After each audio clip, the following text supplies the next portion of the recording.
jab, uppercut, leave you laid out on the floor. Try to duck and roll, hit and miss, now you counting stars. Should've practiced more, should've hit the mask, get out there more. Claim that you're the best. You gotta show me, son. Actions over words, baby boy. Is you real or what? Talking way too much, world come. Back sports, talking way too much, world come. Back sports, talking way too much, world come. Back sports,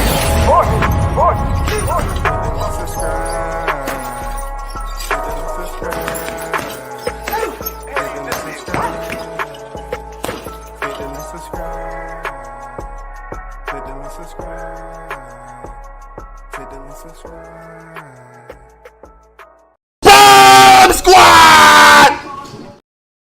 Bomb Squad!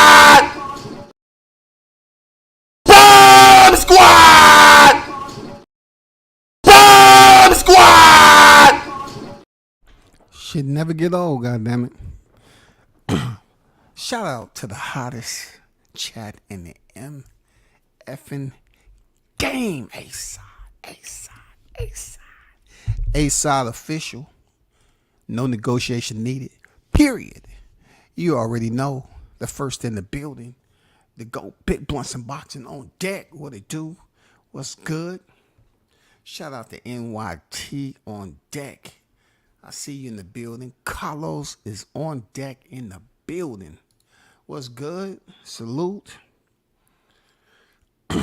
What's going on, Collins? What's good with you? See you in the building. I got definitely catch this interview with WCS, my birthday twin, and my all-time favorite, Roy Jones Jr. Well,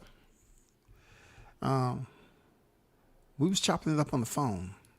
So, appreciate you pulling up, though. And, you know what I'm saying? One of my all-time favorites, too, Roy Jones. Since Carlos took it to that right off the rip, you know what I'm saying? Shout out to the legend himself. It's always a pleasure chopping it up with you, champ. Appreciate the phone call today. Real talk.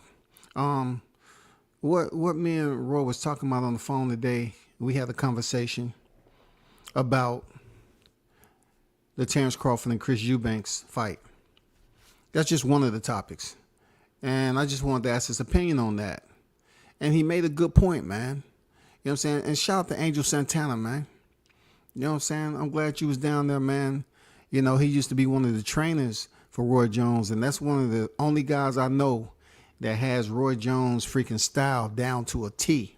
He's not a fighter. He was a fighter, so he trained fighters, but dude is mad talented. I ain't gonna lie, as a trainer. Real talk. But check this out. So, you know, keeping it on the boxing topics, he said something that was very telling, you know, because I said, hey, you know, what you think about this situation with, you know, Eubanks? He was supposed to fight Conor Ben or whatever at like, you know, a little bit at around 160 or whatever. I said, and then he had the knockout loss to Liam Smith. And now, you know, he came back and got that victory.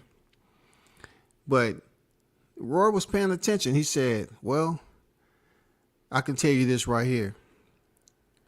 Bomac trained Eubanks. Now Crawford is fighting Eubanks. So what he was saying is pretty much there should be some familiarity there. And also, it provides Eubanks with an opportunity to be a dance partner with Crawford. Also get a paycheck too. It's almost like, you know, you scratch my back, I scratch your back. You know what I'm saying? And a lot of people are not even looking at it and don't even remember because they didn't want to remember that Bomac was over there. And if you remember, it was a big deal, y'all. And that's why I wanted to talk about this. That's why I was glad I had a chance to chop it up with Roy. You know, that's when Bomac was arrested. And, you know, he had to stay over there about a month. That was the Eubanks win over Smith. You know what I'm saying? And that's when he had those weapons. You know, he was arrested for those weapons. But now, him and Terrence Crawford is set to fight, and Eubanks was over there at B&B. So you know that this is going to be a boxing match. It should be competitive enough to the point where, you know what I'm saying, Eubanks being the bigger fighter, Crawford stepping up, 2 weight classes plus probably to fight Eubanks. It should be interesting because nobody's going to tell me. And just like Roy said, hey, his coaches train Eubanks. So they have a clear understanding of who they stepping in the ring with. You understand what I'm saying? So I thought that was a good point because Eubanks was at one point in time down there and he was being trained by Roy. You know what I'm saying? And then he stepped out. Some fighters, they got to switch it up. He stepped out and went over to B&B. But he still was down there training. I was down there. I went to a sparring session. He had some sparring down there, and Eubanks was one of the ones I got to see him spar, I think 2 to 3 times, right? And like I told people then, Eubanks has some of the, okay, what's the word I want to describe? I don't want to say some of the best sparring. I would say entertaining sparring. Because Eubanks did some things in sparring like I never seen him do in the ring before. And you see him perform and show out like that. And it's like, damn, man, he mad talented, bro. Like, this dude is mad talented. But also, you got to understand, it's just sparring. So you in there with guys that you supposed to, put that stamp, that Eubank stamp on. Because you're supposed to. They're not on your level of talent. But it's just the way he was doing it, how fluid he was. You know what I'm saying? And you even saw when he was in the Liam Smith fight, you saw a little bit of Roy Jones come out, man. You know what I'm saying? You saw a little bit of come out. And you're like, damn, if you take a glance at Eubanks, he kind of looked like Roy appearance-wise. You know what I'm saying? Every now and then he'll show flashes of that training. But, I had the opportunity to see Eubanks spar. And Roy said, yeah, Bomac has trained Eubanks.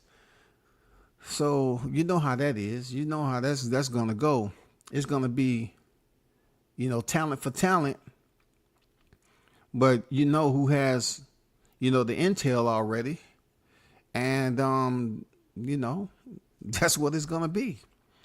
I'm not going to say anything else. I mean, Crawford is more than likely sparred Eubanks when he was up there in Omaha. So they have that experience as sparring partners. And it should be quite interesting, to say the least. You know what I'm saying? I don't know for sure if Crawford sparred Eubanks, but I can only imagine as long as he was in camp, he had to step in there with the champ.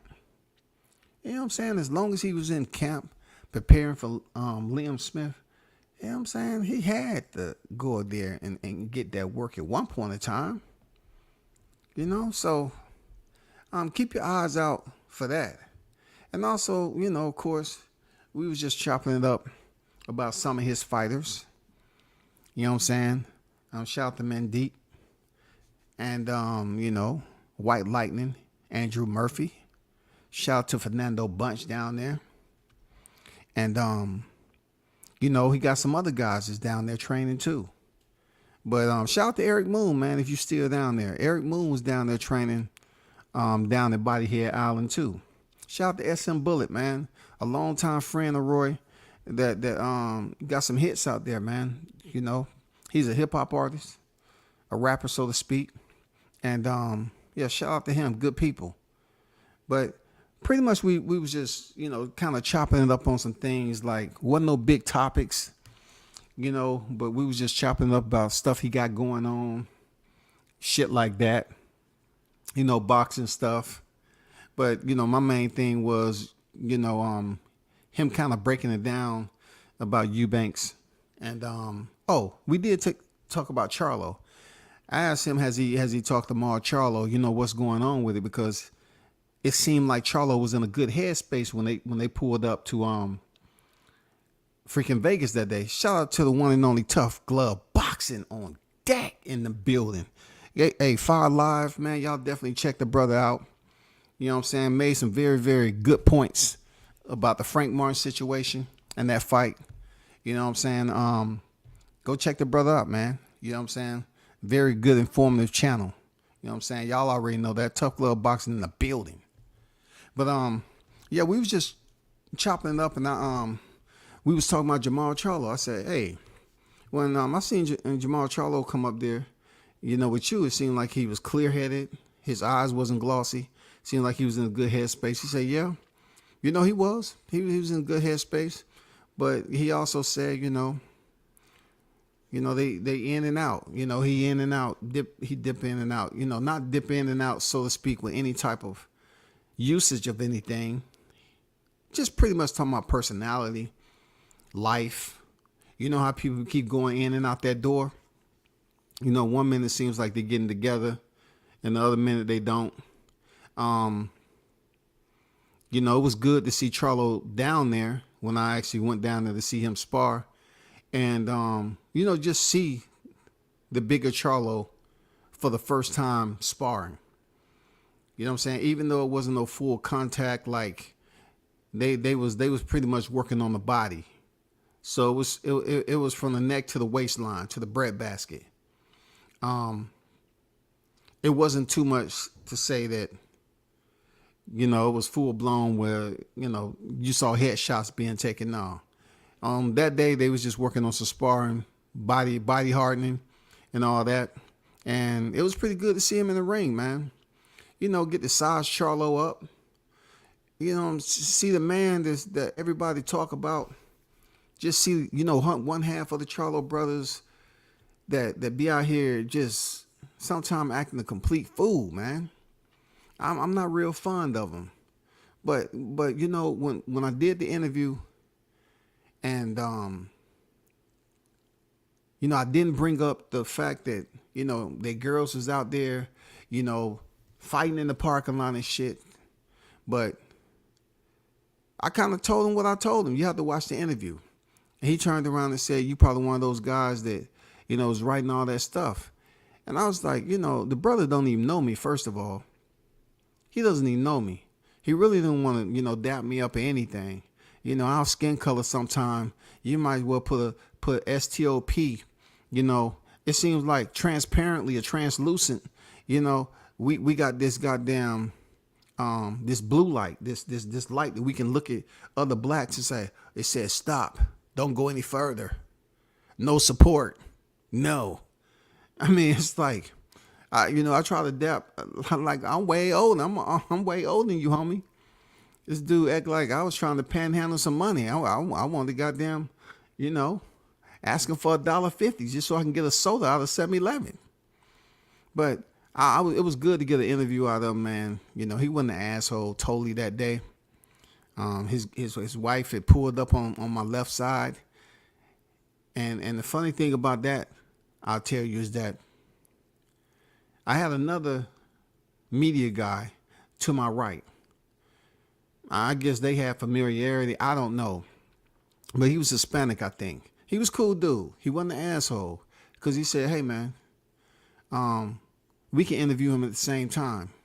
You know what I'm saying? Because he got to get on with training and all that. I said, cool. No doubt. I'll do that. But, you know, I seen his wife pull up on the left side of me.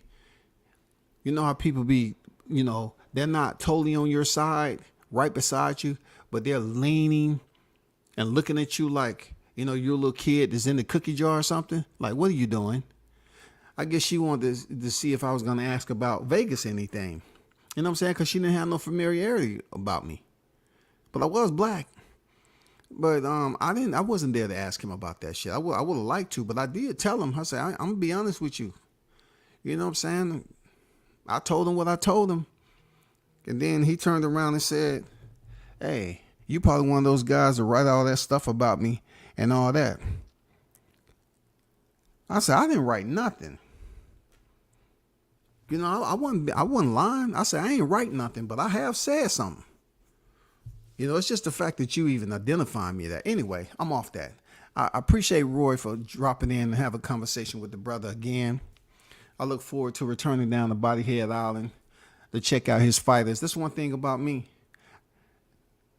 His fighters not at the top yet, but I respect going down there to the camp and Support what he has going on down there, and him as a legend of the sport of boxing. Cool dude.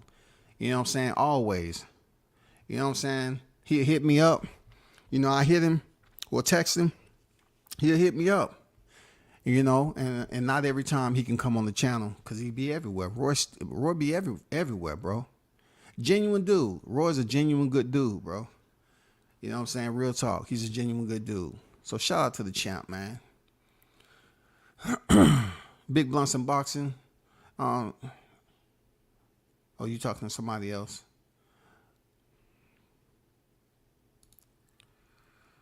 No doubt, brother. You already know what it is, man.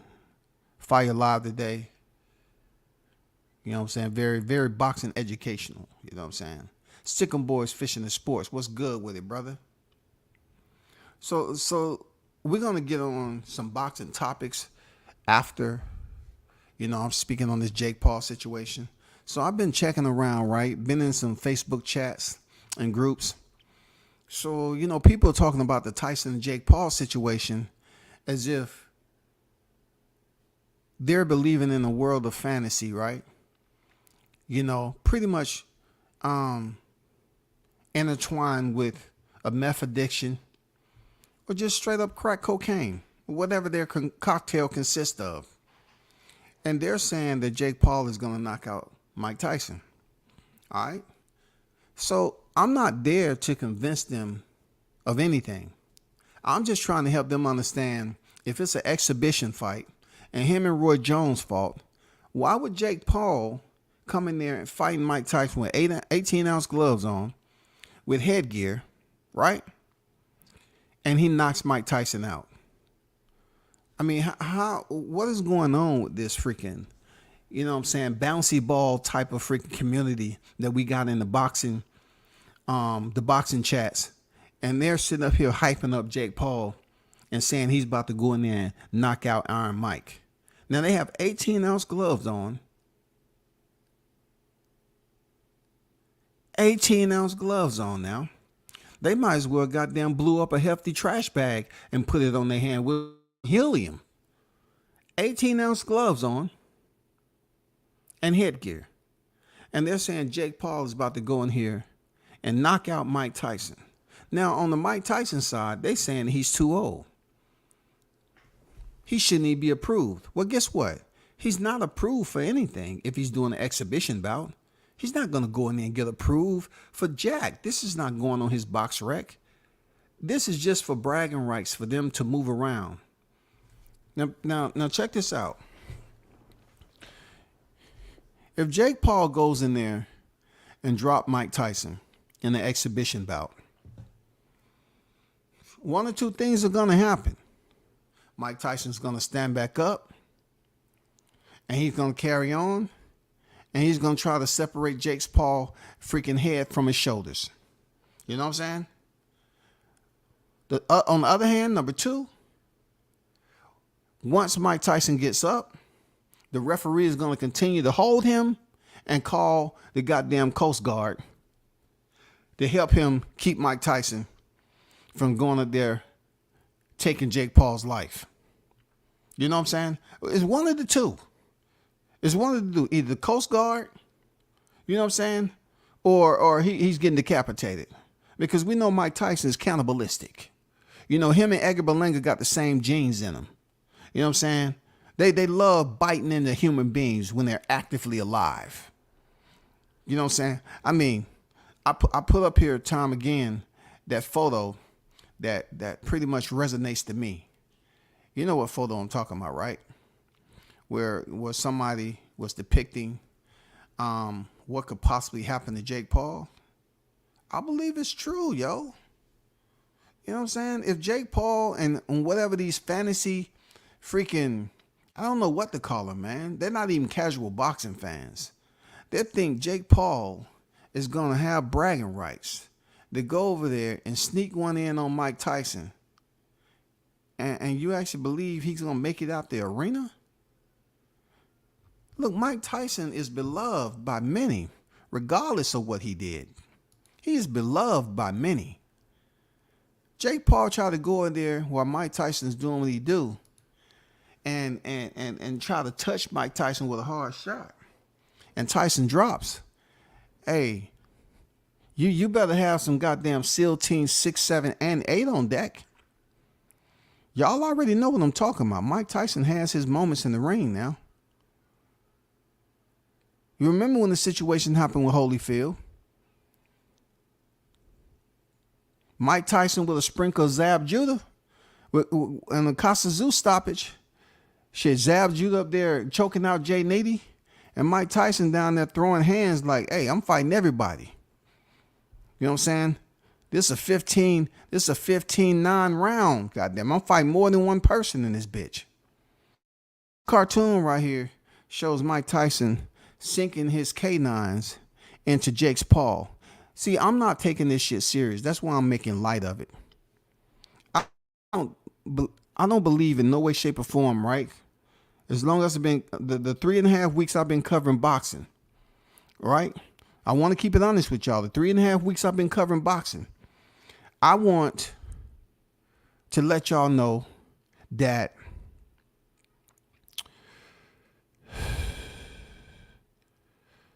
I don't think Jake Paul deserves this shit. Like, Jake Paul doesn't deserve an exhibition with the legend. You know how many, look, when he fought Roy Jones, it was legend versus legend. I got it, bro. Legend versus legend. But when it comes to this right here, not so much. You know why? I don't think he's done enough in the boxing ring to pretty much get his spot. And this is one of the reasons why, people. This is Jake Paul now. That's who belong in there with Mike Tyson. That's who's supposed to. He deserves an exhibition with Mike. Talented. Very talented. Look at him rip off his shirt. He's ready to box, y'all. Wow. Very talented. That's all I'm saying, y'all. I just don't believe he deserves to get in the ring with Mike. Now, of course, money talks and everything else walks. Mike Tyson pretty much do what he want to do. Ain't nobody gonna stop him. I totally get it. I understand where you at with it. But what does it say about the sport of boxing? Like, it's not the first time. I'm not gonna lie to you. It's not the first time. I remember Lyle Alzado. You know what I'm saying? He stepped in the ring with Muhammad Ali, bro. You know what I'm saying? We can't forget that Ali was in there with Aoki, a Japanese freaking wrestling entertainer. He was allowed to throw kicks. And, you know, and what he did, he had those boots, those calf-high boots on, and he was kicking the shit out of Ali. He had metal inlets on his boots, specifically made. When he kicked Ali had to go to the hospital for blood clots because he was kicking him so much. You know what I'm saying? It's not the first time we had exhibition bouts. You know what I'm saying? James Toney, shout out the Lights Out. James Toney had the cojones to be the one to cross over with no MMA training over to the cage and fight a multi-time world champion, mixed martial arts world champion in Randy Couture. Shout out the Lights Out, man. Who has the cojones to do that shit? You think Randy Couture played around with that? No, he hurry up and level change, took him down, played around with him, and got him up out of there. He didn't do any serious damage, but what I'm saying is there's been exhibition bouts for quite some time in boxing.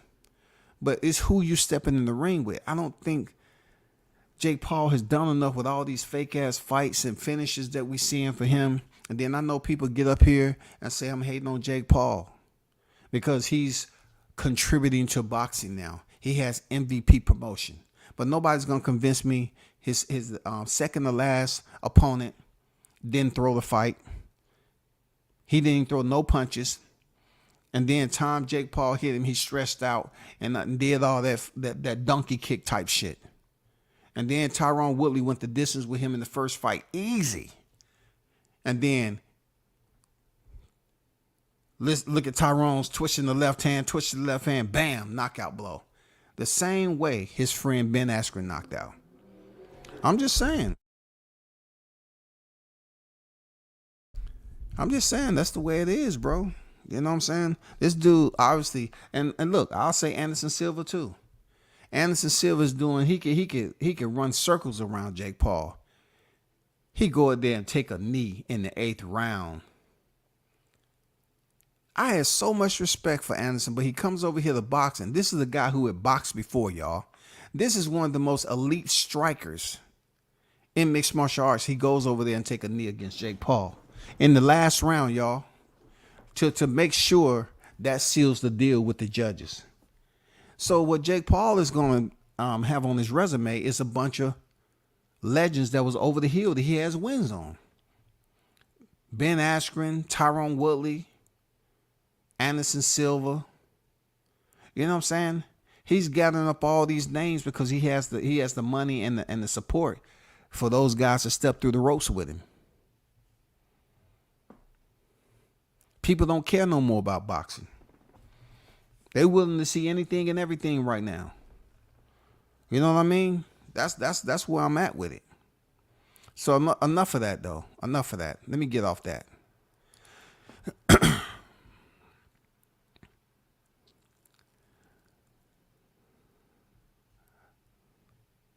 Let me see if I sent this yet. Let me see.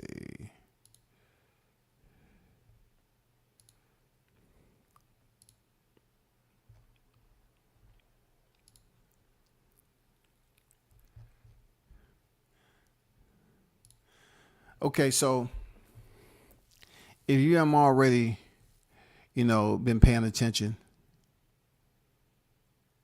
and I really don't want to put any pictures up here just yet, but there's a video out there of Ryan Garcia in the gym, the world-class furniture store.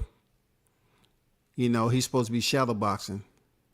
And for those of you that's just been in the gym, it is guys out here to cover for the boxing and content that's actually been in the gym and boxed and trained.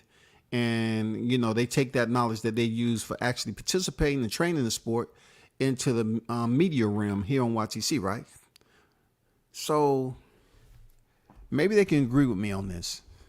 When I seen Ryan Garcia talking with Frank Martin, I think Frank Martin's, both of them have tough fight, but I think Frank Martin is a bit more locked in than Ryan Garcia. Ryan Garcia has been, pretty erratic.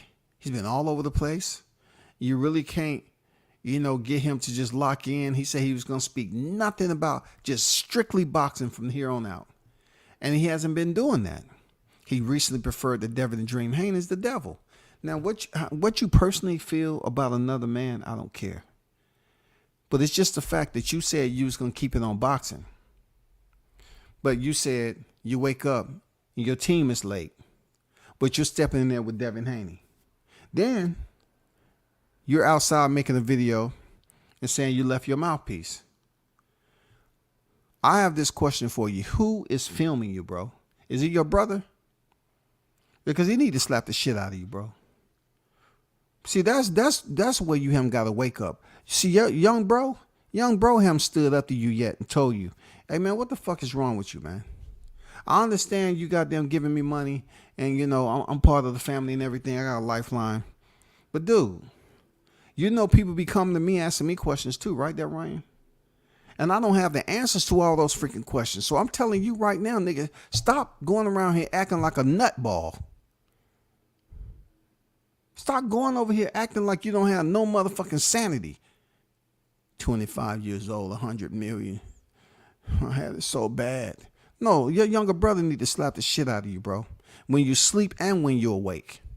He need to do it first when you're awake, right? So you can go to sleep thinking about it after, y'all get into it and he apologize and you goddamn go through another emotional breakdown. So then when you get sleep, from whatever the workout you're doing, the 15-minute a day workout, he should come slap you again in your sleep.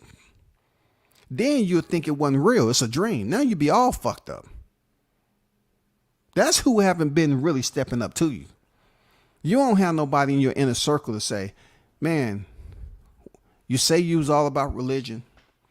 Jesus Christ, your personal savior. You're going to keep it strictly boxing. And then you turn back around. It's fuck this, fuck that person, all this other stuff, bro. So I'm saying to myself, Ryan Garcia could potentially contaminate, sabotage the focus of Frank Martin. Because, you know, the more and more this fight get closer together, like I'm hoping Devin Haney goes in there and blitz through Ryan Garcia and box his ears off.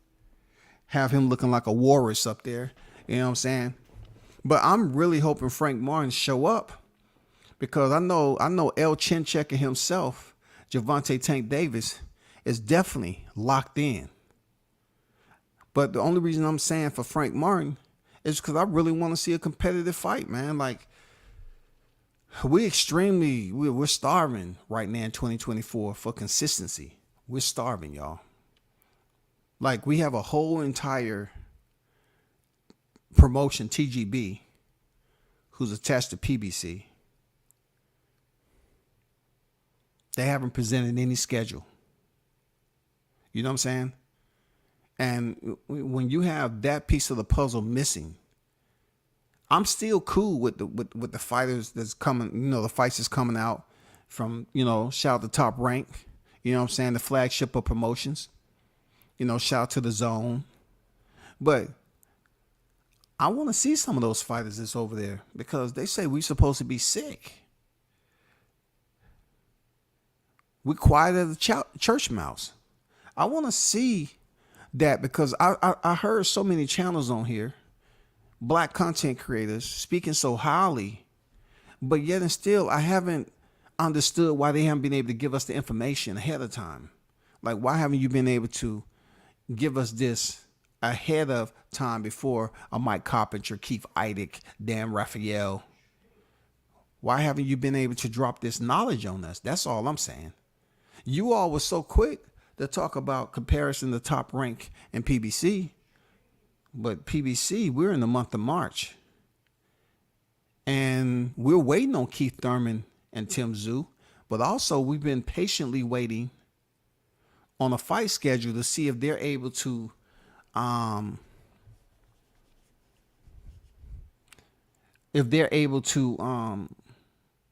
pretty much meet the standard that they set with having how many fights annually? How many fights did they say they were supposed to have annually? 12 to whatever they supposed to have annually. So are they going to be able to stick to that schedule on this fight calendar in 2024? That's my big question. I'm curious to know what's going to be next with Jermall Charlo. You know what I'm saying? Since he came off all his belts. I'm not too much worried about that. I just wish Terrence Crawford would have been able to fight Jermall. Then I want to see Jermall Charlo, of course. Jermall Charlo, mostly of all of them, because, you know, he looked pretty decent in there with Jose Benavidez. So I want to see Jermall Charlo. Where's his next fight? Because the last video, he was floating out in the water, the tiki hut, drinking a top shelf margarita. You know what I'm saying? Eating goddamn chicken and fish tacos. And then, of course, the one and only Pat Season himself, Errol Spence. I want to know if Crawford retired him, or I want to know if he's coming back. If he's returning to the sport, I would definitely like to hope he took my advice and coming back at 160. Seriously. The reason why I say 160 is less weight that he has to lose if he's having problem dropping weight. And plus, I'm pretty much, you know, understanding that his next fight will be in Texas. Because, you know, Errol Spence need an opponent in his backyard to kind of get back in the good graces of those fans who basically ostracized him. They banished him out because of the way he looked July 29, 2023, y'all. You know what I'm saying? And you want to know who the suspect was? I'm not trying to snitch. Because when they had me down there and I did a live stream, and just because I said I was a witness,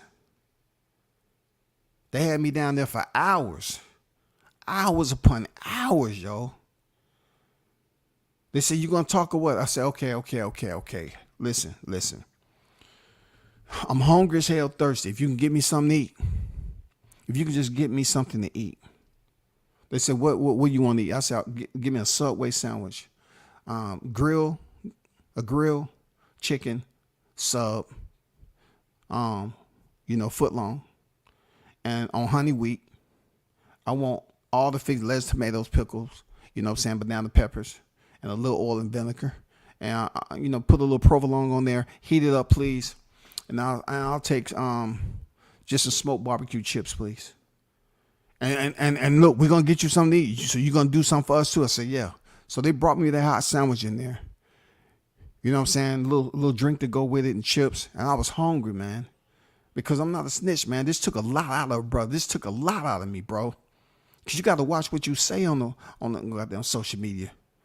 So I'm up there. I'm finishing up damn near the first half of my sub. They said, okay, you got some food in your belly and everything, so talk to us. You say you was a witness to this. You talked about it before it actually took place. You know what I'm saying? So you had prior knowledge of the July 29th massacre. Now talk to us. I said, okay. I'm gonna be in trouble, man. From where I'm from in the A, man, we don't snitch like this, man. Talk to us. We got you your food. Talk to us. I said, all right. I said, okay. Can you get my attorney?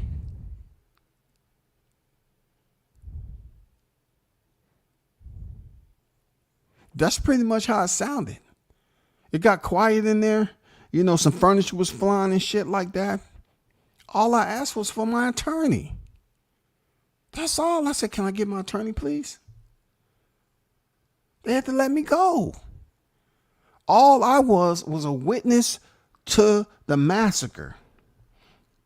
So listen, I took the data, collected the intel and data from July 29th, and I have spoke on this prior, and I've held accountable, and I've held their feet to the fire. That all the people that were supporting him heavy, they abandoned him, and they pretend to be Boots fans and AJ fans now, right? So peep this out. Per the schedule that I haven't been able to see, I would definitely like to know if he's on that schedule in 2024. Because since his so-called fan base will not speak on it, nor do they care to, it's some still out there talking about Crawford. Some never returned to the YTC. I'm just looking forward to Spence to bring back some camaraderie, some morale back to the YTC, y'all. I'm talking about to his fan base who have all went in darkness, off the grid, hibernation, seclusion. You know what I'm saying? Like, I'm not going to lie. I like the calmness about the YTC ever since that date. I like it. I like it because I think my ears, I even hazed myself a little bit. I went up there and I listened and I listened to the hate. I listened to it. Just like the Deontay Wilder hate, I listened to all the hate for Crawford. I listened to what Spence was going to do. Spence was going to do. And then when it started actually playing out from the second round to the ninth round, the whole tone and temperament changed, man. It's been reports that, it was some human beings out here with pliers pulling out their fingernails and shit. Just doing some crazy stuff. They were just doing some crazy stuff, walking out in traffic. Still, it hasn't been a recovery yet because Spence went live. Nobody seen him. He had an eye patch on. That pretty much voided out the rematch between him and Crawford. So Crawford is now fighting Eubanks coming up. And I'm up here as a voice of reasoning, non-biasedly, okay? Non-biasedly, I want to know if Spence going to fight again, or did Crawford retire him like I said? I think Crawford retired him, y'all. Real talk. I think Crawford retired Spence. You know what I'm saying? I truly believe he did, bro. Let me get to this chat. You know what I'm saying? I hope Tyson knock him out. Yeah, man. You know what I'm saying? I hope to God he slip up and goddamn touch Mike Tyson. Man, come on, bro. I hope you slip up and like what's his name? I forgot the fighter's name. He slipped up and punched Sugar Ray Leonard in the eye after Sugar Ray said, "Yeah, I do this little sparring session, but I got a fight coming up. Do not punch me in the face. Don't punch me." You knew I had an eye issue going on. And what old boy do? He wanted to get cocky and he punched Sugar Ray Leonard in the freaking eye. And Sugar Ray commenced to beating the kidney stones out him. And this is just supposed to be a little light exhibition sparring match. Shout out to the OG Mr. Golden. Debbie said, "What's up, fam? Did you hear that Bomac said that Bud fight is fake news?" You know, if he said it was fake news, then I have to look up on it. To answer your question, I didn't hear that because I've been busy all freaking week, real talk. But I haven't heard that. You know what I'm saying? I haven't heard that. I haven't heard it. You know, it'd be good if Bomac hit me up. Shout out to Haynes Legacy, man. Salute to you, man. Hope all the family is well and fine, bro. You know what I'm saying? One love to you, bro. Salute Mars in the chat in the mother effing game. You know what I'm saying? Talk to him, Haynes. Talk to him, bro. Dion Washington, man. Stay on code in the building. That Alabama native on deck. Pro Box got the best ring card girls in the game. Yeah, man. You know what I'm saying? Yeah, I agree. You know what I'm saying? I find myself stretching. I find myself just standing on one knee too long. You know what I'm saying? Going in here pulling out old rings that I had back in the hey, girl, hey. Come on, you don't have to goddamn hold the card no more. You don't have to do that. You don't have to do that, man. What's your salary like right there? Well, at least I can pay a quarter of that. A quarter of it. If that'll suffice. You know what I'm saying? As long as when you leave the ring, you know. Okay, we got that QT. But shout out to Dion, man. Salute to you. They do have some nice ones. You know what I'm saying?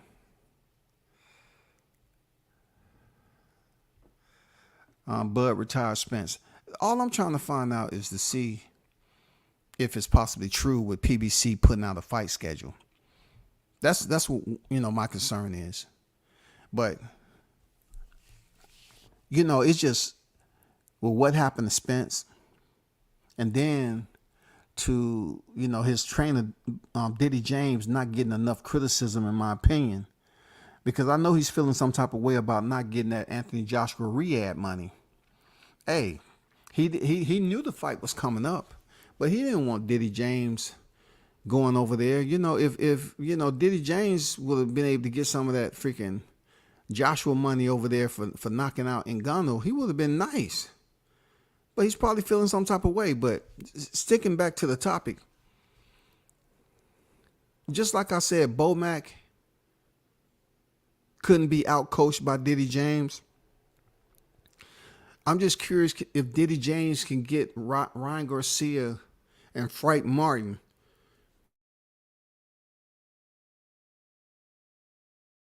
in him to get these guys ready for the big fights, man. Because he's about to get exposed now. And you know where I'm going with this. He still haven't recovered from Errol Spence. You know why?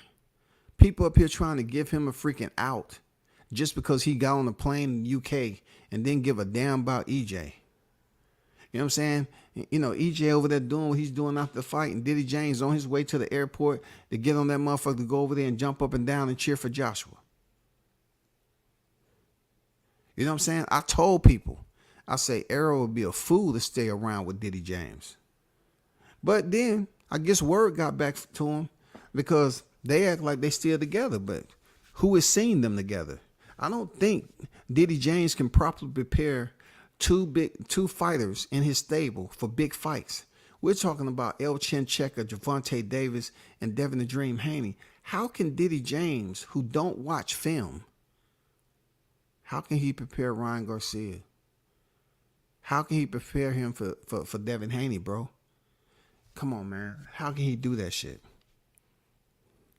I heard Tough Glove. I heard Tough Glove Boxing. He believes that Frank Martin can get it done. You know what I'm saying? So you have a lot of people that's gotten faith in Frank Martin, that he can go in there and be a valuable opponent to Tank Davis, where people won't look at it like, oh, this is going to be a lopsided fight right here. You know what I'm saying? He believes, Frank Martin got what it takes to go in there and beat Davis. It's not like Davis haven't went the distance. He's been the distance twice. But one thing I say about Tank hunts different. No matter what you say about how tall he is, how small he is, that is a compact arsenal when it comes to freaking boxing. That is a compact package of arson. His cachet, his boxing IQ, his power that he possesses. You have to get in there for 12 rounds. And Frank Martin has to be vigilant the entire 12 rounds. Prior to him stepping in there with Tank Davis for the 12 rounds, is he going to be able to stay focused with that distraction in Ryan Garcia? Ryan wants to be on his phone doing fight camp. Anybody who's been close to boxing, man, the old school cats, I would hate that shit, bro. Even when you go into the gym to work out, like, you have fighters too much on their damn phones, man. I think Frank Martin is really locked in, but Ryan Garcia is a distraction. That's my opinion on that. Ryan Garcia comes off as a distraction. And if Frank Martin understands the magnitude of this fight he has coming up, he need to tell Ryan Garcia to go kick rocks barefooted. Dude, go kick rocks. Go find you a pasture and play around in some manure. If you want to look and smell like shit on your fight day, cool. Do it on your own. But dude, I'm going in here to fight Tank just like you going in there to fight Devin Haney. You already lost the Tank. I'm not trying to. And then I heard this. I hear people talking about this on Facebook. How Ryan Garcia is telling Frank Martin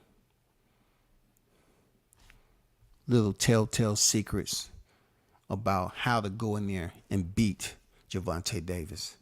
I want y'all to take a moment of silence. If you're gripping your pistol right now, please put it to the side. Take your hand off the trigger. Please remove your finger off the trigger. I just want y'all to have a moment of silence, because if Ryan Garcia believes he can tell another fighter how to beat Tank, when he could not accomplish that mission himself, and once again, he could not accomplish that mission himself, how are you going to go up here and try to tell Frank Martin how to beat Tank? The only thing I would suggest you do is explain to him how hard you think Tank's left hand is, because you did take a left hand and get up. All right? Explain to him what you felt and what you rate that power. All right? Now, you can't talk to him about the body shot, because supposedly Ryan Garcia had hurt ribs. Supposedly. So pretty much what you can tell Frank Martin is how, I don't know, like, don't be so overbearing and go to the well too many times with your power shots like I did. You know what I'm saying? And get hit with that left hand. You may try to convince Frank that he can get up too. That's one point that he's able to be braggadocious about. He got up from a Tank Davis left hand. Clap it up for Ryan Garcia. Clap it up. Cheers. Salute. He got up, y'all. I can actually say the man, the goofy, the quirky, flash video making reaction bag drilling, he got up from a Tank Davis right hand. Pretty decent. He was able to carry on several more rounds, and then he was stopped. But I'm sending a message to Frank Martin because I want to see a damn good fight. You got people that's cheering for Tank, El Chin Checker, and you have some people that believe Frank Martin, you know what I'm saying, the physique that he carry, his fighting style, it's going to be a very competitive fight. I'm thinking, you know, I'm keeping hope alive, y'all. I'm thinking to myself, I said, I hope this is a solid freaking matchup, man. I hope Frank Martin gives us something that we're not expecting in a positive way. The reason why I'm saying that, I believe Tank Davis is going to win the fight, period. But in light of what's going on with boxing in general for 2024, it's struggling, bro. Like, it's too much crap going on in boxing right now. Like, yeah, Riyadh is putting on some freaking boxing matches. And I'm not gonna lie, you know, that heavyweight card was pretty cool.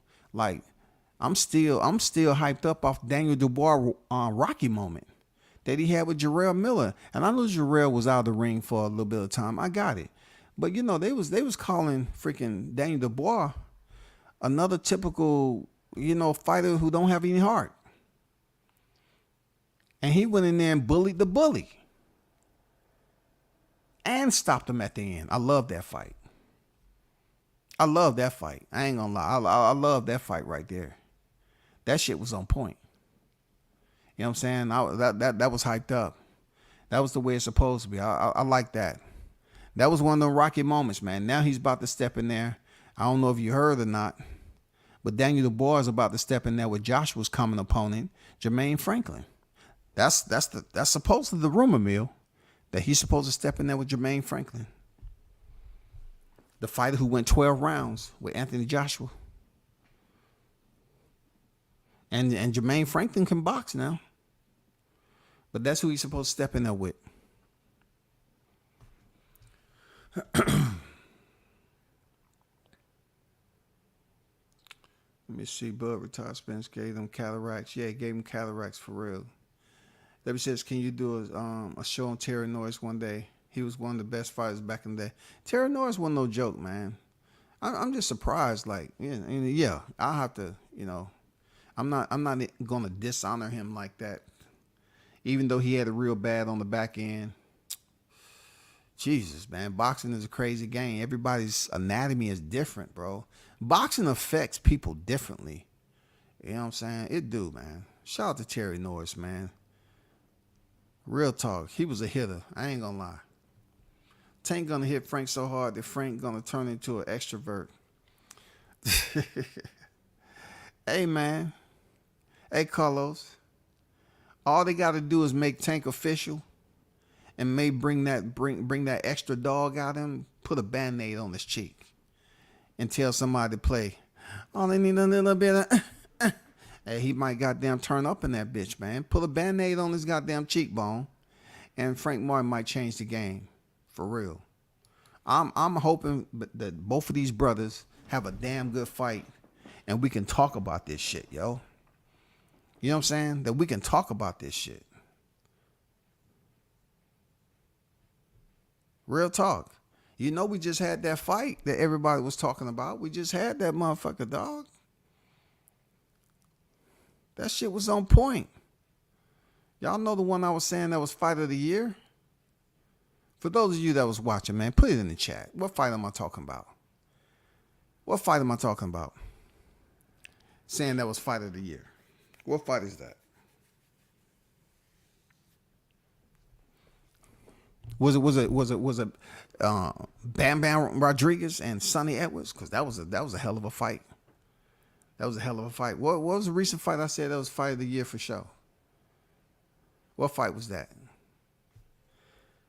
Shout out to Bruce Gas, Boxing Jazz, and more OG in the building. Salute to you.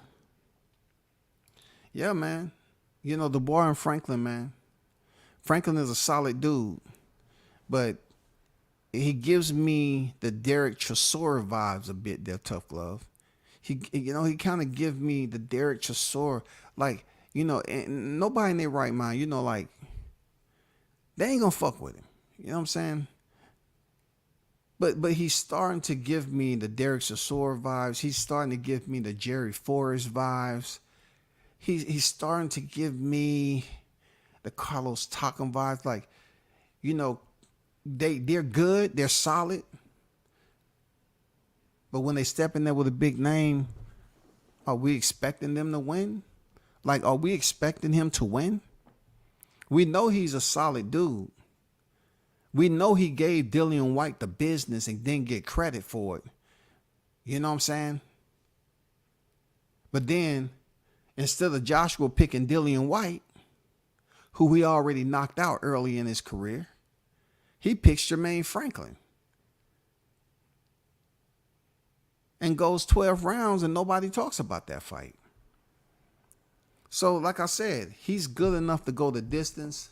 But is he good enough to step in here with somebody like Daniel Dubois and move the needle and get that victory? Can he have a Daniel Dubois moment? Or if Jermaine Franklin is just a warehouse worker who has made it, to the top, but he ain't good enough to goddamn change people's perspective on him being like a journeyman.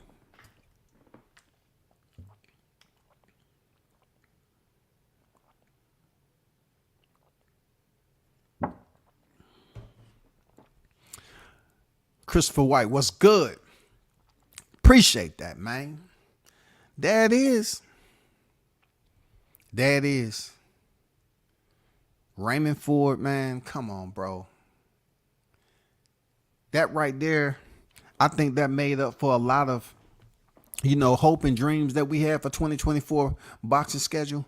That right there did it, bro. For real, that right there did it. Raymond Ford, pulling that stoppage out with 7 seconds left, man. I'm talking about that kind of, boosted my confidence up that, midway through the year, we can get some big fights. But some of the guys I want to see fight, we don't know a schedule for them yet. But appreciate that, man. Raymond Ford winning that title, man. Hell yeah. Shout out to Raymond Ford, man. Hopefully you enjoying everything. Tough Glove got it right. Yep. NYT on deck. Yeah, man, I was so happy for the brother. I ain't gonna lie, man. Look, both of them fighters gave they motherfucking heart. Like, we still can't forget about Rombisi Ramirez, bro. And what's his name? Edwin Rodriguez, I think. If that's correct, Rodriguez and Ramirez, God damn, that was a hell of a fight. That was a hell of a fight. I ain't gonna lie, I was going for El Tran, but that reach, that height, and that goddamn motor, it was too much of it. It's too much. He couldn't land that one shot on him, bro. Too much. Just too much, bro. Ford had a Rocky movie type fight. Word fight of the year this year. He did, man. He had like a Rocky. Look, I thought O'Shaquie Foster had his Rocky moment too. Real talk. I thought O'Shaquie Foster had his Rocky moment. But the damage that Raymond Ford was taking, you know what I'm saying? And the engine that his opponent was getting, the pressure that he was giving Ford. A lot of people was thinking, Ford was behind on some of the scorecards. And he pretty much need to stop Boyd to win him, to win the fight. Then you had O'Shaquie Foster. He had a Rocky moment. You know what I'm saying? I mean, it's been some damn good matchups. We just hoping that the big names show up. You know what I'm saying? No knock on Shakur Stevenson, man. I like Shakur, real talk. I appreciate how he's been showing up on the YTC and talking to the boxing channels, real talk. But I would have rather seen like a Raymond Ford moment with Shakur Stevenson when he fought Edwin De Los Santos. I would like to see that type of energy.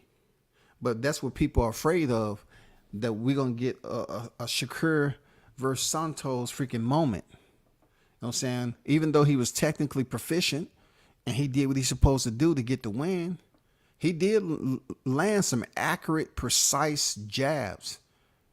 that people didn't pay attention to, because every time that freaking Santos freaking fainted on him, I mean, Shakur's cat-like reflexes was crazy.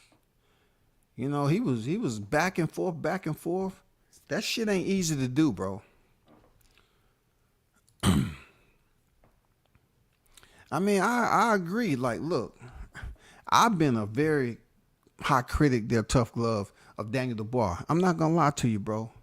When he sat there in front of Joe Joyce and act like he couldn't move from a jab, and his eye kept on telling him, yo, Daniel, move your fucking head, dude. This fucking hurts. And Daniel just sat up there and kept on just standing there. And Joe Joyce was like he was playing, goddamn, he was on a pinball machine. Bang, ding, ding, ding, ding, ding, bang, ding, ding, ding. He just kept popping old boy with the right jab. Pow, pow.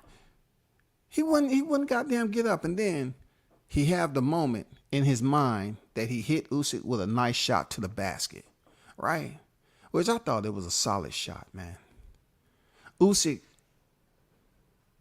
he plays the stage and acts like it's a low blow. You know what I'm saying? Even though the replay did not really give us the results that we was looking for to make to the action that Usyk was taking. It hurt so bad. And then after that, he just almost like a little baby, like, oh man, I quit, man. Fuck it. They didn't want to give me the knockdown, man. I needed that 10-8 round. I'ma quit. And then he gets stopped right away, bro. No. But, you know, him coming back and bullying the bully, not just taking a victory and hanging out, throwing his hands up. He saw Jermall Miller on the ropes, and the clock was still ticking, and he went in there and started hitting him with some nice, solid punches. So much to the fact that the ref had to step in and stop the fight. Crazy. Jermall Miller, he's had his ups and downs, and even though he was coming from a down moment, and then many people say, well, a loss is a down moment. I think that was one of his high points because, you know, it's attached to Daniel Dubois.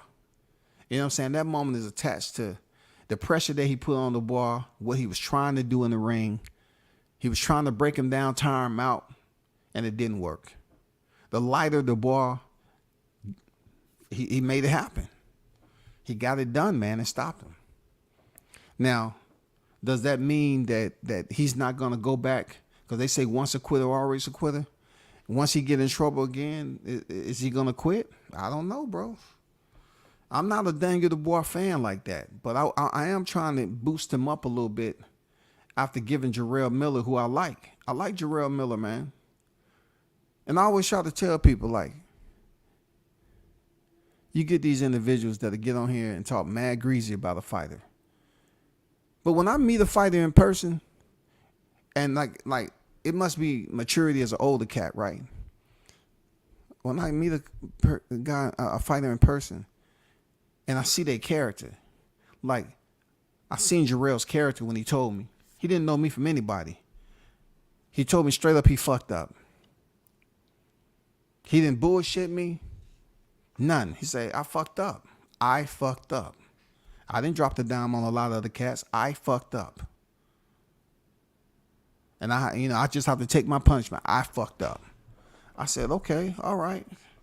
You know, he ain't bullshit. You know, he's a dude that doesn't mind getting in trouble, because soon after his Daniel Dubois fight, he wanted to go take his vehicle back after it's been repossessed. He wanted to go and goddamn hit somebody in the head with a 1-2 piece. You know what I'm saying? And get his and get arrested. I'm telling you, Jermall don't care. Who gonna fuck with him in jail? Nobody. The nigga kickboxed and he boxed. So, hey. You know what I'm saying? To me, character's everything. I was going for Jermall Miller, but Daniel Dubois, man, he had his moment. I gotta respect it. Real talk. So he says, did you see Stevenson's hand? Just asking. Well, you know, the only thing I heard was that there was some information come out post-fight that he did have a fucked up hand. But I wasn't really saying anything like he was faking it. Only thing I was saying is that That was for a vacant WBC title. That was Shakur Stevenson's third division attempt at a world championship. To me, that was a big deal coming off the fact that Frank Martin turned down the fight. This was a big deal. Shakur Stevenson, he's not even in his 30s yet. He's a 3-weight world champion, man. Unified at 130. He's a 3-weight world champion already. So in that fight for the vacant and your name, Shakur Stevenson, I would just expect him to do a little bit more. That's all. I know he had a hurt hand, and I can't really compare him to other fighters, but it's been other fighters that had hurt hands. And hey, what Roy Jones said, he said he hurt his hand in fight camp, so he had to, he hit him to the ribs, whatever it goes when he knocked out Virgil. I'm just saying. He said his hand was hurt, so he knocked him out with the other hand, the free hand. That's all I'm saying, bro. But yeah, I seen all that. I seen all that. Raymond Ford from Camden, 10 minutes from my crib. I was happy when he won. Yeah, I was happy for the brother, man. I was happy. Like Bam Rodriguez. I was happy when he stopped Sonny Edwards. You know what I'm saying? I like to see Bam fight. Now he have Juan Estrada coming up next. I like to see a Bam Rodriguez fight, man. I just like his fighting style. I like his demeanor when he's in there. You know what I'm saying? You really can't get a read on what he's doing. He's very technically, sound. I like seeing him fight, bro. I do. I like seeing him fight. I like to see Gary Antoine Russell fight. And y'all know I definitely like to see goddamn Electric Boogie, Jahad Tucker. We can't get about Electric Boogie himself, man. You know what I'm saying? Better ask somebody. You know what I'm saying? And I know the other time I put up the fam, I got to show them again, because a lot of people in this group is going to have different lives from five years from now. You know what I'm saying? 5 years from now, most of these people are going to be in different situations when it comes to boxing, because, Jahad's on his way to the pinnacle, the championship pinnacle of big fights. One of the most talented fighters who's fighting at 154 pounds. You know what I'm saying? You have his brother that's in the red who's extremely talented southpaw fighter. I mean, his pops, man, working hard. He got 2 killers. How does that work? When I see trainers who wasn't these superstar fighters, but they DNA, they're putting out their DNA breeds the beast. You know what I'm saying? How does that happen? Because you can be a beast and very competitive what you do in life. That doesn't mean your son or daughter is going to be that way. It doesn't resonate. Sometimes you need a dynamic like, okay, so-and-so wasn't a superstar in boxing or anything like that, but their kids turn out to be unique, different, special. That's crazy. Shout out to Team Tucker, man. Shout out to Team MF and Tucker. You know what I'm saying? His opponent, the only loss he has on his record, Nicholas Flass, he was on Pro Box at the welterweight division. I think Jahad beat him up. And he said, you know what? Them punches hurt. I definitely want to move down to 147. You know what I'm saying? And that was a Jahad with a hurt hand, a fucked up hand. And, Nicholas Flass, he won the fight on paper. He won it, per the freaking resume in the boxing legend. He won the freaking fight, y'all. But he fought today. And I give him his credit, man. He had multiple knockdowns. He was just too talented for that fighter. Oh, my God. The brother just got knocked out on the apron, man. He ain't moving. He breathing, though. I know he was going to have problems when that right eye starts swelling up, man. That brother was knocked out pretty bad. They trying to help him up to the stool. The wild part about my imagination, every time that I see a fighter get off the canvas, he in bad condition, I say to myself, Why would I want to get up from a knockout and then sit on a hard-ass fucking stool? Put me in a motherfucking recliner. Don't you have 3 people on the team? Somebody invent a mini recliner or a goddamn chair with some cushion in it, like a bar stool with a freaking cushion, and put that motherfucker in the ring so a fighter can sit down and say, okay, cool. Let me get my senses back. Shit. But when you put them on the stool, it fucks them up. They don't know if they sitting on the stool on the canvas. The motherfucker is hard. They be all relaxed. Some people be loopy.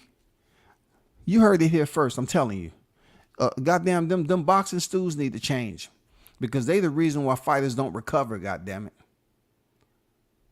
You know what I'm saying? When fighters get fucked up and the bell ring and they go over there, hey, hurry up. They douse the water on them. Sit down. They sit on that stool. That stool fucks them up, bro. That shit fucked their head up. That shit's so uncomfortable. The motherfuckers be like, oh, fuck. Am I still on the canvas? Is the referee counting? Where am I? You're sitting on the stool in the corner. We only have a minute. Well, you pretty much wasted 20 seconds already. Hey, this is what you need to do next. Man, I'm not feeling right. What the fuck y'all have me sitting on? God damn. Plywood? What the fuck is this? Get a freaking stool. Somebody authorize that shit. Get a stool with at least a certain layer of authorized cushion to sit up on that bitch.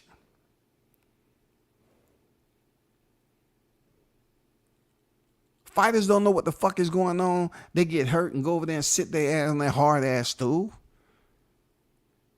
I'm just saying, change the game, bro.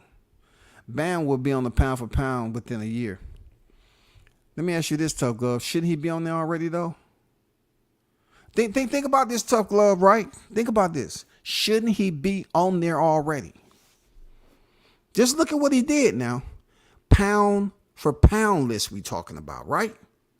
This man moved up from junior fly to super fly, beat Carlos Kudras, stepped in for Sor Rungvisai, beat him. Then Rungvisai comes back, who was supposed to get a shot at Juan Estrada, but the goddamn WBC, Mauricio Suleiman, elevated him to the franchise champion, and the WBC belt came vacant. Bam ended up picking it up. Rungvisai, who was experienced as hell, came back to fight Bam. He gets stopped. Bam drops down from super fly to fly, wins a title, then goes in the unification bout with Sonny Edwards and goddamn stops him. Come on, that's pound for pound, bro. Right or wrong, that's pound for pound, man. Shout out to the Queen Jessica in the building. Glove, that's pound for pound, man. This dude, pound for pound, you're talking about divisions. This man moved up 2 divisions and picked up the title, defended the title, right? Dropped down the division, picked up a title, and then unified with a tough ass champion like Sonny Edwards, man. Crazy, dog. Like that was some good highlights in boxing. I ain't gonna lie, those right there were some good damn solid highlights. The Shockey Foster fight, the Bam Rodriguez fight, Raymond Ford fight, and there's another one. Oh, the Eltran Robisa Ramirez fight. That was a good one, even though he got stopped. You know what I'm saying? I was pulling for him. Who else? There's one more I think I'm missing. That was a pretty decent fight.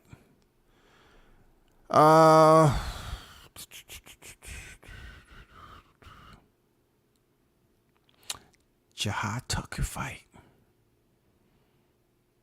You know what I'm saying? Even though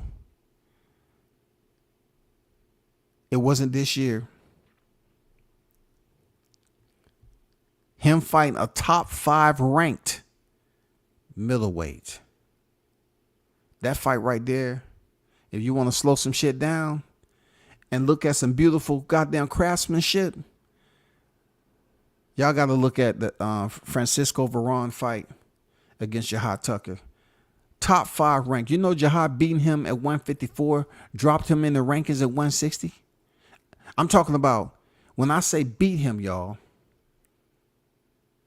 Literally, they called it a draw, but if it's a draw, you wouldn't have dropped Francis Varone down in the rankings. How can you go down there and be a hit man, right? They sent the man down there to give Jahad to just somewhat finish him, right? Since freaking Timothy Bradley has had this freaking bullhorn and criticizing the shit out of Jahad, right? They sent him down there based off Nico Seknashvili hurting Jahad in the first round. So they said, you know what? That's it right there. You got to do this, and this. So Nicholas Flash go up there. It's a boxing match. It goes the distance. Jahad pick up his first loss, right? When clearly you run that back, he beat Nicholas Flash too. Then he goes up here and fights and get in the ring with a guy who clearly looked like a light heavyweight. I mean, big mofo, right? He goes in here and give this dude a boxing lesson that came out there to try to knock his ass out the first part of the fight. Try to finish his career. They was trying to break Jahad, man. Varone came out there. He said, okay, we looked at the film. Nicholas hit him with this, yeah, But they underestimated Electric Boogie. When you goddamn dance to a different beat, you're able to slip punches on the inside. He has some of the most beautiful defense in the sport right now. I thought O'Shaquie Foster was up there too now. Like, O'Shaquie Foster is slick. I guess it depends on the gas tank. Jahad has a crazy gas tank that goes along with his defense and his rhythm. But O'Shaquie Foster, he can get tired sometime, and then his defense kind of slow up a little bit. But one of the best defensive boxers in the sport right now, bro. You're talking about doing shit boxers don't do. Doing shit the boxers can't do. Fighting on the inside. Barely slipping a punch. I'm talking about barely slipping a punch on the inside. Maybe centimeters, half an inch, whatever. Barely slipping fucking punches. And then returning counter shots, uppercuts, hooks. A beautiful fighter to watch, man. Beautiful fighter to watch, man. If y'all don't know, check him out. He's about to turn to the ring too. You know what I'm saying? He had to get his hand together and everything, but he's about to return to the ring. But watch that Francisco Varone fight, man. That dude was top 5 ranked in the middleweight division. And Jahad put that goddamn whooping on him, and they dropped him in the rankings, y'all. How does that fucking happen? I ain't never seen that shit happen. You get a draw at a division lower than what you're ranked in, and you fail the mission, and they move you from number 5 to 10 or something like that. Let me see where he's at right now. Let's just take a gander right quick, y'all. Since we just talking about boxing talk, let's take a gander at 160 and see if I'm wrong. I might be wrong, dog. I might be wrong. I've been wrong before. Okay, let me see. Where's Francisco Varone? I'm looking for Francisco Varone. Where are you? Where are you, Francisco? In WBA, at 160 pounds, Francisco Varone is at number 10. That's what happened when you be fucking around, dog. That's what happened. Hey, hold up. Man, I gotta find, let me see.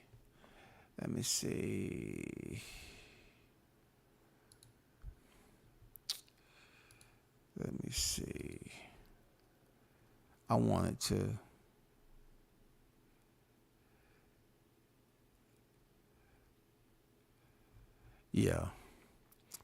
Yeah, Francisco Varone was number 5 before he fought Jahad Tucker.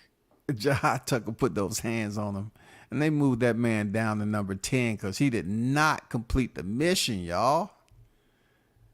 You know what I'm saying? Hey, they thought it was a cherry pick. A cherry pick gone wrong, man. That's crazy. Okay. Yeah, Shushu is doing his thing, man. Shout out to Shushu. He was quoting Mike Tyson the other day. Shoo Shoo doing this thing. They got a lot of support for Shoo Shoo. You know what I'm saying? I'm talking about, like, I was just giving my Rocky moments. You want to talk about fighters that's coming up? Yeah. I'll definitely say Jahad Tucker should be on the top prospects that's coming up. He should. No doubt about it. Shoo Shoo is already on there though. Shoo Shoo is his last performance and performing before that, he been showing out, bro. Just like Keyshawn. God damn. Keyshawn Davis, man. His last performance, saying he put down the weed. He looked sharp, strong. He looked like what people was considering him to be. Like, okay, it was just something always there, like he was on cruise control just a little bit. But when he fought Pedraza, man, he just looked strong, man. He looked sharp. He looked like he was in control. You know what I'm saying? People was dogging him out because he had a subpar, mediocre performance. But yeah, man. Silver medal Olympian champion, silver standard champion. Shoo Shoo, Keyshawn. Then, they got some other fighters that's also on the come up. You know what I'm saying? You got Abdullah Mason that's over there. You got Tiger Johnson that's on over there. That's doing their thing. What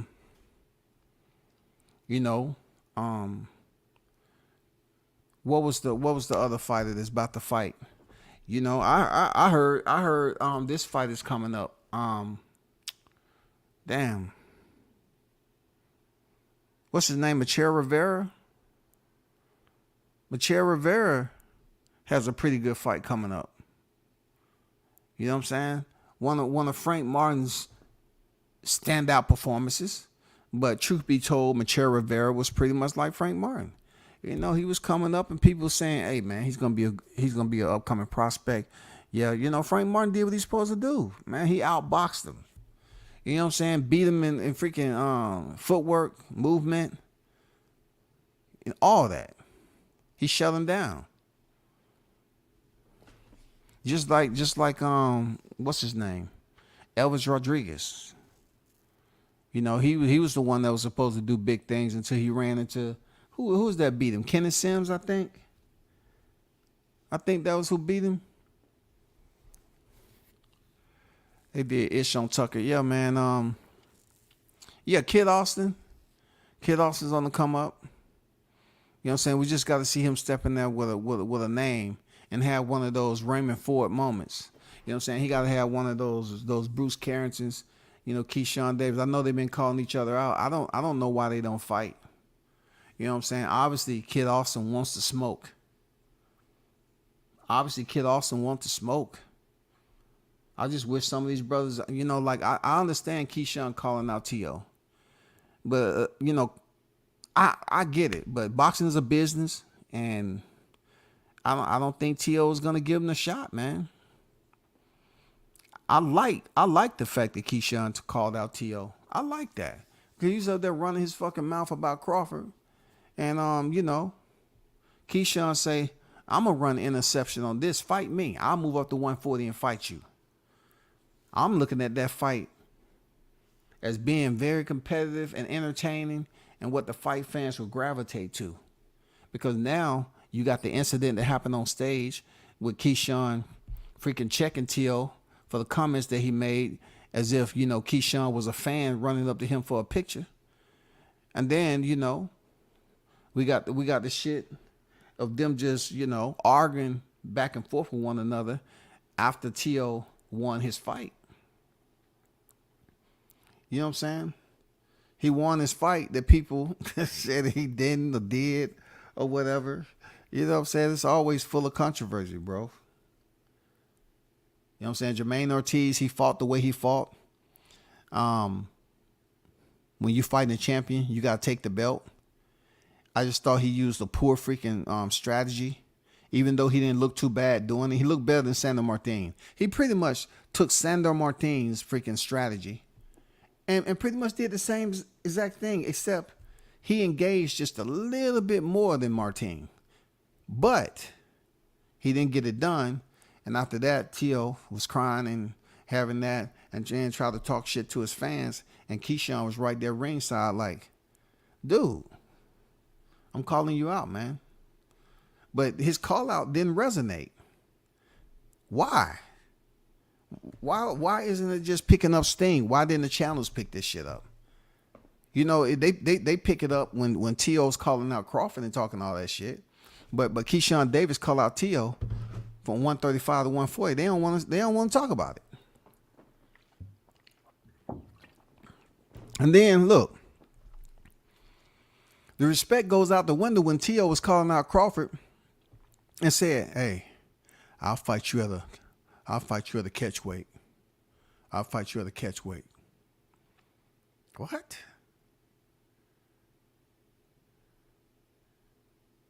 You're going to fight him at a catch weight? You were saying you wanted to fight Crawford. Now you're going to fight him at a catch weight? What catch weight is that? That's all I want to know. What catch weight is that?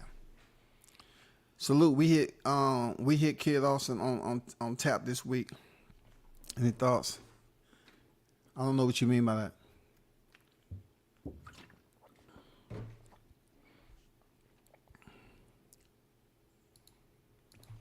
You mean he's fighting this week? That's what you mean? Or, I mean, I'm just trying to break it down what you meant by that. You talking about his fight that's coming up against Suero? I always like to see Kid Austin get in there and fight, man. You know, I pay attention to his training regime. I like how him and his pops, you know, put out his training regimen. I like to see, you know, his strength and conditioning. You know, every strength and conditioning, they have different exercises, drills, and stuff like that. And I ain't gonna lie, man, you know, his shit be in beast mode. You know, I mean, the way he be training and stuff like that, man, he's training like a beast in there. So I'm looking forward to him have his moment. You know, he got a first round TKO his last fight. And then against Haskell Rhodes, he went 10 rounds. And then Jesus Leon, he stopped in 2. Then the distance against Alberto Mercado. I mean, hey, I'm paying attention, man. 16-0, 12 coming by way of knockout. He's only 21 years old, man. You know what I'm saying? Shout out to him, no doubt. I like to see Kid Austin, you know what I'm saying, fight. Then again, you know, him with 16 victories, people gonna start saying, okay, you 21 with 16 victories. When is somebody gonna step up in that lightweight division and give him a shot?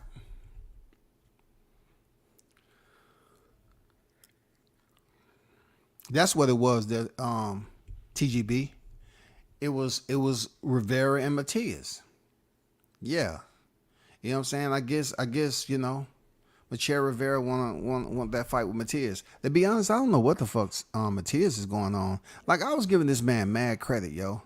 Like, I was saying, you know, his last fight, man, dude is a machine. He's the Terminator. And then, you know, first, you know, he turned down T.O. fight. He turned down Devin Haney fight. He turned down another fight. Like, now I'm looking at it like, okay, you pick up a belt, but you ain't trying to lose that motherfucker. You ain't trying to challenge for it. Like, I don't understand Matias no more, man. I was trying to get on the, you know what I'm saying? I was trying to get on the wagon a little bit and say, you know, Matias, he's an animal. He's gonna be good for unifying up there. You know what I'm saying? He's gonna be good for unifying. Whether it be with T.O., Devin, I don't know who else at that WBA. Don't have me going now. I don't know. Devil's a lie. I don't know what's going on with that WBA title. You know what I'm saying? But I would definitely like to see Matias unify with either Haney, you know what I'm saying, or T.O. But he turned down the fights, man. But you're right. Yeah, it was Machera Rivera and Subriel Matias, man. Real talk. That's what it was. just so those of you that might be sleeping woke up, you know what I'm saying? Bomb Squad! You know what I'm saying? I had to hit you with the bomb squad and remind the people that no matter what the hate is, it does not matter to me. You know what I'm saying? It does not matter. Okay? Continue to hate. It's okay. It's okay. It's going to be all right. But shout out to all the fighters, man. Shout out to Team Tucker. Continue to do your thing. You know what I'm saying? Follow him on IG, Who is Jahad Tucker. Support the brother, man. You know what I'm saying? And also, you have to understand that he is an up-and-coming star in the sport. I want to give a big shout-out to the man himself, Terrence Bud Crawford, who's about to step in there potentially.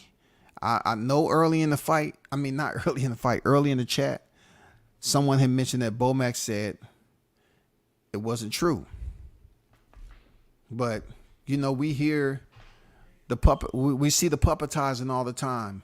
We hear the hocus pocus. You know, only in the sport of boxing, people, oh, this fight happened. No, it ain't. This fight happened. No, it ain't. That fight happened. Maybe. I don't know. You know, you really don't know anything for certain in the sport. But, you know, wherever Terrence Crawford is at, heavy as the head, wears the crown. And we're looking forward to him stepping back in there. We know he's going to be in shape. Against who? If it's freaking Chris Eubanks Jr., cool. Cool. I'm not going to bring up Canelo anymore when it comes to Crawford because obviously Canelo is trying to get paid big money to fight the likes of Jaime Munguia. You know what I'm saying? A monster that no one knows on Halloween. You know? And look. He didn't look impressive against John Ryder, but he got the job done. He you know, like these fights get predictable.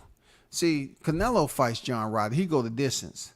In order for them to hype up Munguia, what happened? You have Munguia go over there and stops Ryder. Ryder's a common opponent of Canelo. So now that hyped up people to think, oh man, yeah, he should fight Canelo. Man, it's just the script of boxing, bro. That's the way I see it. Just the script of boxing, bro. That's all. We have this too. Okay, we have Anthony Joshua who fought Otto Wallin, and Otto Wallin didn't come out for the 6th. Now we have Deontay Wilder in Alabama. He has Otto Wallin next, a common opponent of Anthony Joshua, of Tyson Fury. You know what I'm saying? So people are going to be looking at Deontay Wilder and say, okay, just like they was doing Crawford when he fought David Avanesian. East Kavalaxis already stopped David Avanesian. He did it in the 6th. Crawford ain't going to let this go past the 6th. Sure enough, he stopped him in the 6th. So they're going to be paying attention to Deontay Wilder to say, well, let's see, can he do it in better fashion than Fury and Joshua? So we can go on WCS chat again and see what he got to say. And then I'm going to be waiting on their punk ass. And I'm going to Bomb Squad! Bomb Squad! You know what I'm saying? So shout out to Crawford. Look forward to him coming back and you know, getting that work in. Real talk. Looking forward to that. Andrew on deck. What's good? I see you. Yeah, man. I'm looking forward to that. To Crawford get back in the ring, man. I would have liked for him to fight a Jermall Charlo. And another good thing I'm looking forward to this month is Keith Thurman's been talking cash money, right? I mean, he's been doing what Keith Thurman does, man. I'm happy for the brother to get this limelight the way he do. Don't nobody talk trash like Keith Thurman. You know what I'm saying? See, instead of Keith Thurman dropping the N-word, you know, he'll call you boy. And which one is worst? Hey, boy, I told you when I was coming up through the ranks, I saw you yell when you got to the welterweight division. I told you to get a belt, boy. You know what I'm saying? I told that little boy to get a belt. He finally get a belt, but I said to myself, he's not even on my radar. You know, Keith Thurman, man, hey, he'll call you boy. What's worse? You know, dropping the N-word or goddamn freaking boy. I'm going to call him a nigga. I'm going to say boy. Which one is worse? But, you know, I'm curious to know if he can go in there and stand with Tim Tszyu. Sean Porter has predicted he has Keith Thurman beating Tim Tszyu, y'all. This is Sean Porter, who Crawford changed his life and put that man into retirement. And only the man to this date to have stopped Sean Porter. Just like the only man to have stopped and beat Errol Spence Jr. 28-1 is because of Crawford, goddammit. I snitched. I sure did, I snitched. He was the one that I seen July 29th that was beating the cataracts out that man. And we thought it was somebody throwing goddamn chocolate chip cookie crumbs into the ring. No, it was cataracts. He was beating them motherfuckers out, goddamn Spence eyeballs. Beating them out. But it's been great, man. Y'all hold it down. Continue to rock out with the channel. Once again, shout out to the News by Shaw News. Check him out. Support his channel. You know what I'm saying? Doing big things in the sport. Shout out to Team Tucker as always. Jahad Tucker, Jamali Tucker, and his pops. You know what I'm saying? Shout out to Coach Terry and Joe Daney. And, you know, shout out to Shaw News for doing what he's doing, man. Continue to elevate. Make sure y'all check out Tough Glove Boxing. You know what I'm saying? Check the brother out. Great channel, man. Check out ILTBA Boxing. You know what I'm saying? Check these brothers out over there doing their thing, man. You know what I'm saying?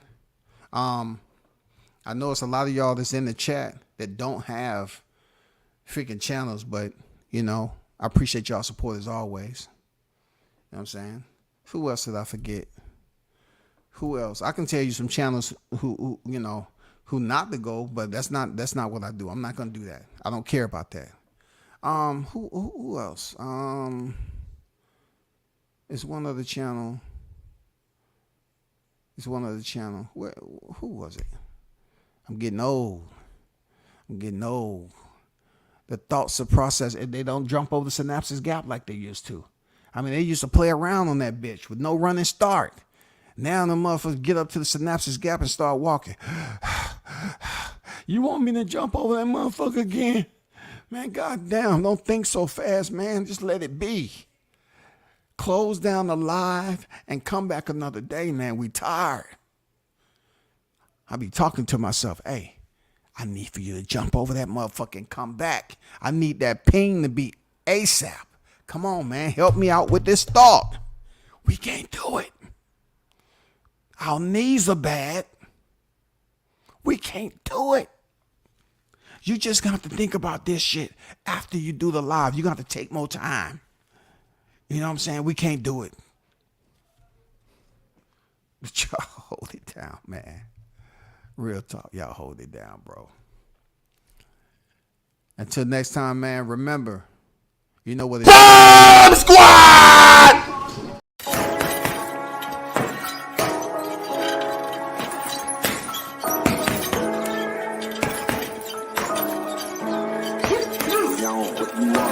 Left jab, uppercut, leave you laid out on the floor. Try to duck and roll, hit and miss, now you counting stars. Should've practiced more, should've hit the mask, get out there more. Claim that you're the best, you gotta show me, son. Actions over words, baby boy, is you real or what? Talking way too much, world come. Back sports, talking way too much, world come. Back sports, talking way too much, world come.